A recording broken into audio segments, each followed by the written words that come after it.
திரு விஜயகாந்த் தேசிய முற்போக்கு திராவிட கழகத்தின் தலைவர் மற்றும் முன்னாள் எதிர்க்கட்சி தலைவர் அவர்கள் மறைவு குறித்து தேசிய முற்போக்கு திராவிட கழகத்தின் தலைவரும் பிரபல நடிகரும் சட்டமன்ற முன்னாள் எதிர்க்கட்சி தலைவருமான திரு விஜயகாந்த் அவர்கள் 28/12/2023 அன்று மறைவுற்ற செய்தி அறிந்து இப்பேரவை அதிர்ச்சியும் ஆற்றொடா துயரமும் கொள்கிறது.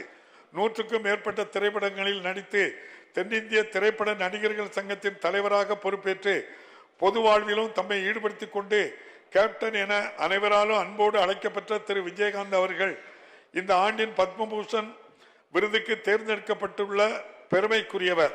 2006-2011 ஆண்டுகளில் விருத்தாச்சலம் தொகுதியில் இருந்தும் 2011-2016 ஆண்டுகளில் ரிஷிவந்தியம் தொகுதியில் இருந்தும் தமிழ்நாடு சட்டமன்ற பேரவைக்கு தேர்ந்தெடுக்கப்பட்டு 2011-2016 ஆண்டுகளில் எதிர்க்கட்சி தலைவராகவும் திறம்பட பணியாற்றியவர்.